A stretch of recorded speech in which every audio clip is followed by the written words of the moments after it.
The compressor on my work van seized somewhere outside of Sudbury, and I pulled over onto the gravel shoulder with the engine ticking and the hazard lights blinking orange in the afternoon heat. 31 days into a 45-day contract. Electrical upgrades at a mining facility 3 hours north of home. I called my site supervisor, called the fleet line, waited 2 hours for a tow, and by the time the service guy said the part wouldn't arrive until morning, I'd already decided I wasn't sleeping in a motel in Sudbury. I called ahead to let the facility know I'd be out until the van was fixed, booked myself into a place down the road, and then sat on the edge of the bed staring at my phone thinking about how my son was supposed to have finished his last exam that week. I texted him. No reply. I texted again an hour later. Still nothing. That wasn't unusual. He was 16 and 16-year-olds don't text their fathers back with any urgency. But something sat wrong in my chest. The kind of wrong you can't explain to anyone without sounding like you're overreacting. His name is Callum. He's built like I was at that age. Lean, a little tall for himself. The kind of kid who gets sunburned through his shirt. He'd been struggling his last semester. Not failing but not himself either, quieter than usual. His grades had dropped off. His mother, my ex-wife, had called me in April, saying she was worried, that he'd been pulling away, not talking, spending too much time in his room. We'd agreed to look into some kind of outdoor program for the summer. Something structured. She'd said she had a few leads and would send me the information. She never sent it. I'd followed up twice, and both times she said she was still researching, still looking into options. I'd let it go because I was 3 hours north of home with a full work schedule and I trusted that she would handle it. We weren't good together, but we'd always been reasonable about Callum. I had no reason to think that had changed. The next morning the part came in late, and by the time the van was roadworthy it was already past noon. I called my site supervisor and told him I'd be back in 2 days, take one to drive home, check on things, drive back the next morning. He wasn't thrilled, but he understood. Guys with kids understand. I pulled into our town at around 4 in the afternoon. The house my ex-wife lived in, the one we'd shared before everything fell apart, was a split level in a subdivision near the edge of town. I didn't live there anymore, but I still had a key for emergencies, and Callum had always been comfortable with me coming by when I was in town. Her car was in the driveway. I knocked. She answered in about 30 seconds, looking startled, which I didn't think much of at the time. "You didn't say you were coming back," she said. "Van broke down," I said. "Where's Callum?" She paused. It was short. A second, maybe less, but I caught it. "He's at a program," she said. "A summer thing. Leadership development. You enrolled him without telling me? I sent you the information." "You didn't." She crossed her arms. "I thought I did. It must not have gone through." I asked her where. She told me the name, something like Cedar Ridge Youth Development Center, and said it was about 90 minutes east, outside a small town I'd driven through maybe twice in my life. She said it was a residential program, 6 weeks, highly recommended, that Callum had been struggling and he needed structure and positive role models and a change of environment. I asked if I could talk to him. She said the program didn't allow phones for the first 4 weeks, part of the process. I asked if I could visit. She said visits weren't scheduled until week 5. I stood there on the step looking at her, and I felt something shift in me. Not anger yet, something colder. "What exactly does this program involve?" I said. She talked about team-building exercises and outdoor work and counseling and character development. She said the fees were around $4,000 for the 6 weeks, which she'd paid using some of the money her parents had left her. She said she'd looked into it thoroughly, that it came with references, that other families had used it. I said okay. I said I'd go back to work and we'd talk more when I got back. And then I got in my van and drove around the corner and sat in a parking lot behind a grocery store for 20 minutes trying to decide whether I was overreacting. I wasn't overreacting, I know that now with absolute certainty. But in that parking lot I still wasn't sure. I kept second-guessing myself. She'd paid $4,000. She'd done research. She said she'd sent me the information. Maybe it had gone to junk mail. Maybe I was being paranoid. Maybe a structured outdoor program was exactly what Callum needed, and I was upset because I'd been left out of the decision. But the phones thing wouldn't leave me alone, and the no visits thing. I pulled up the name of the facility on my phone.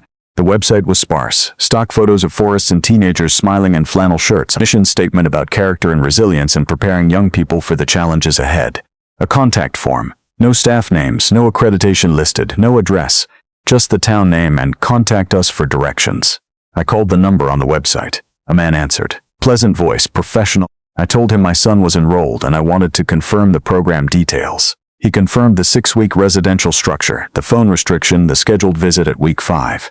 I asked what qualifications the staff held. He said the program was facilitated by experienced youth development professionals. I asked what that meant specifically: degrees, certifications, provincial registration.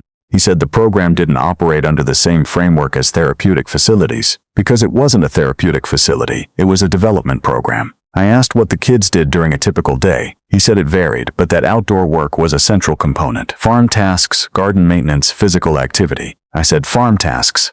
He said, yes. Agricultural work has tremendous value for developing responsibility and work ethic in young people. I hung up. I drove back to the house and knocked on the door again. My ex-wife answered, and I told her I wanted the address. She said she didn't have it written down, that she'd driven out there when she dropped Callum off and she'd just followed her GPS. I told her to look it up on her phone. She said she'd deleted the route. She said I was overreacting. She said I always did this, always looked for problems where there weren't any. I said he's 16 years old and he's doing farm labor for a company that won't tell me where they're located. She said it was character development, not labor. I sat in my van on her street and searched the town name plus the facility name plus the words farm and youth and development until I found a reference in an old local Facebook group.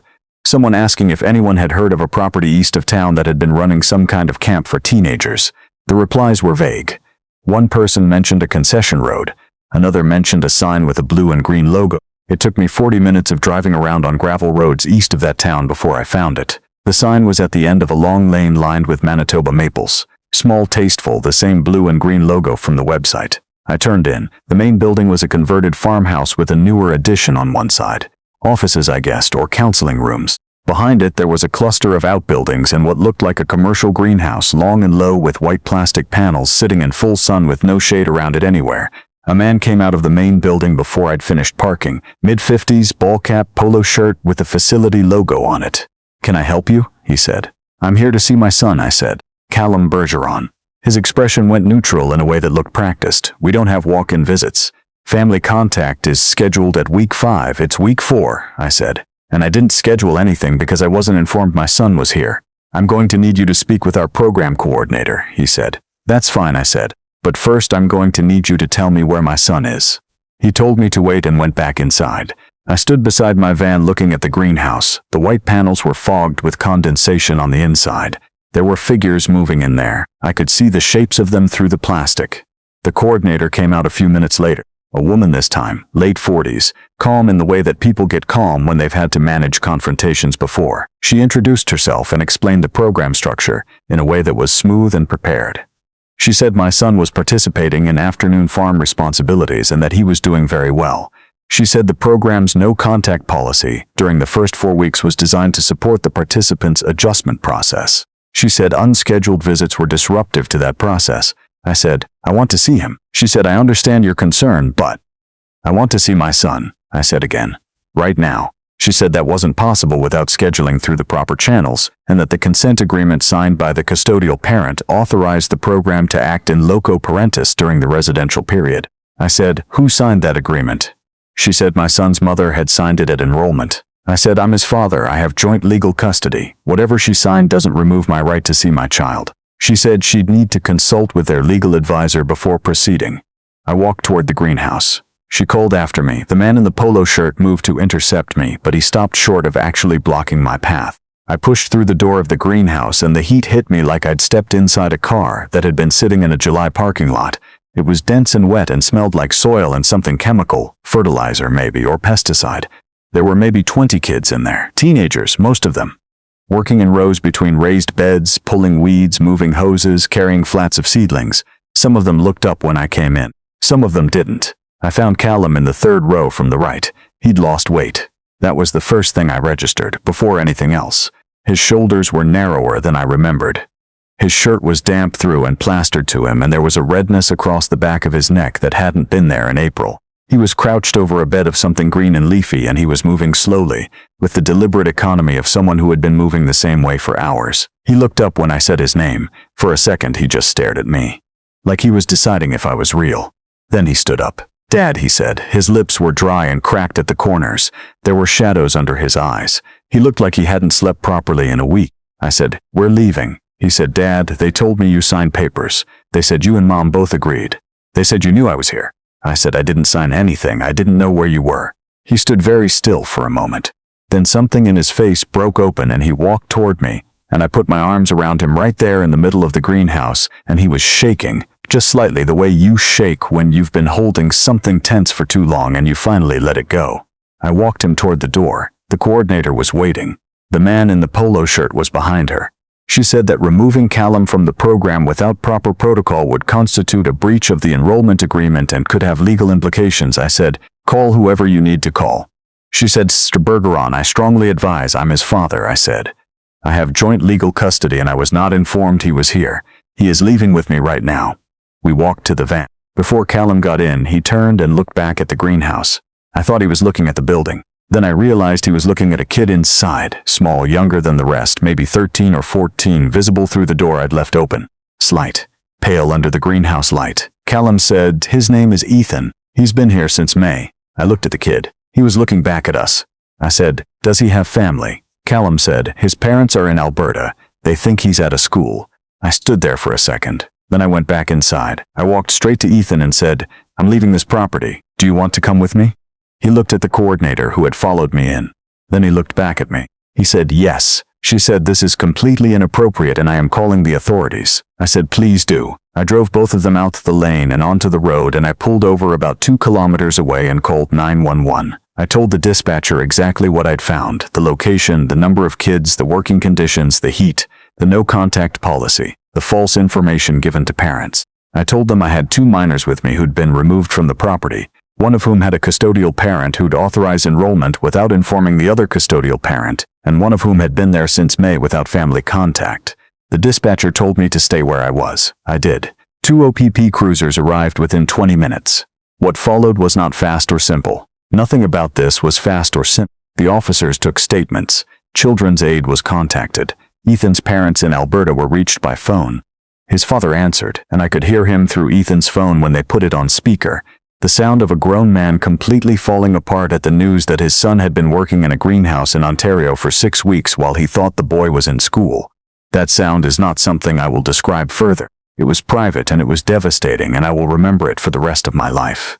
Over the next several weeks, the facility was investigated by provincial authorities, the Canada Revenue Agency, and eventually the RCMP. What they found was not a youth development program.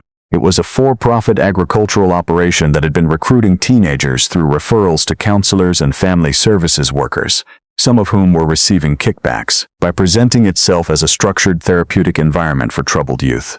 The kids weren't receiving any form of accredited education. They weren't being paid.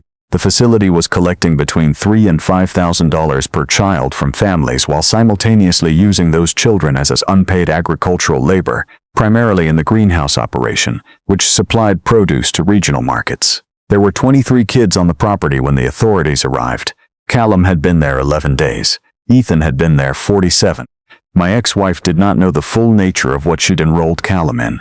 That is what she told investigators, and I believe it, because I know her, and whatever else I can say about the end of our marriage, she would not knowingly send our son somewhere to be exploited. She had found the program through a referral from a family counselor she'd been seeing.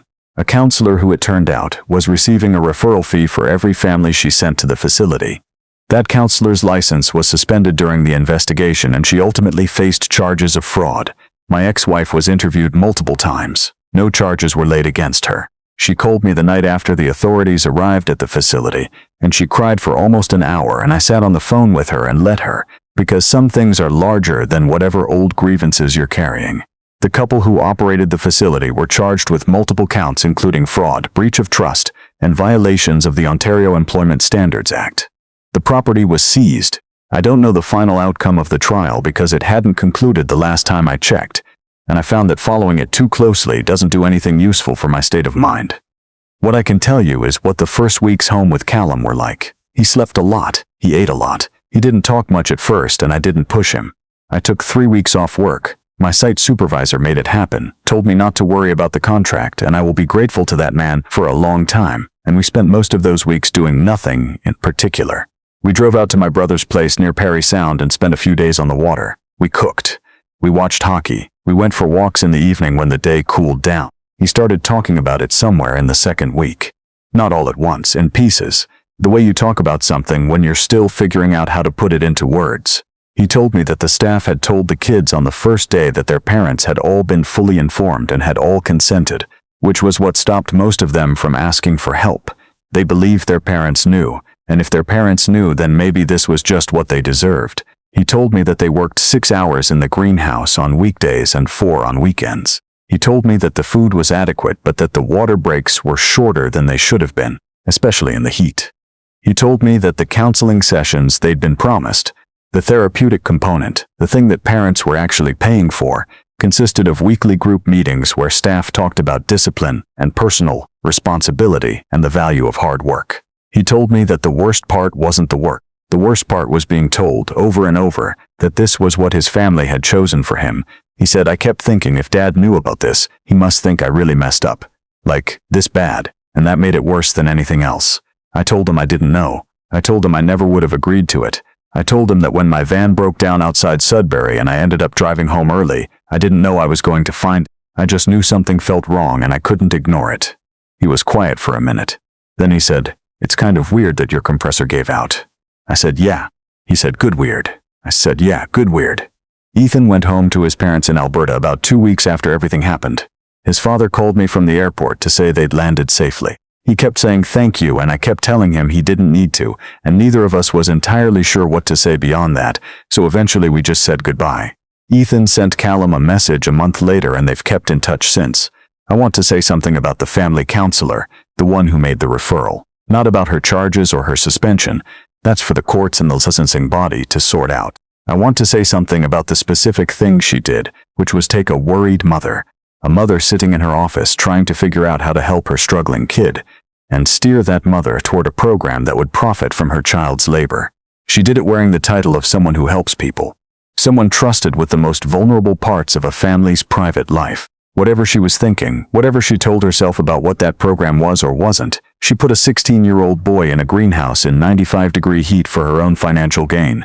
I don't have the words to do justice to what that is. If your child is struggling and someone refers you to a residential program, any program, no matter how it's described, ask for accreditation. Ask for the names and credentials of every staff member. Ask whether parents can visit unannounced. Ask what a typical day looks like, hour by hour. Ask whether the children are engaged in any form of productive labor and, if so, whether they are compensated. Ask for references from families who have completed the program and contact those families directly, not through the facility. If anyone tells you those questions are inappropriate, or that they disrupt the process, or that trust is part of the program, that's your answer right there. That's the door closing in front of you, and you need to decide whether you're going to accept that or push through it. I pushed through a greenhouse door in the middle of July and found my son. It was the easiest decision I've ever made.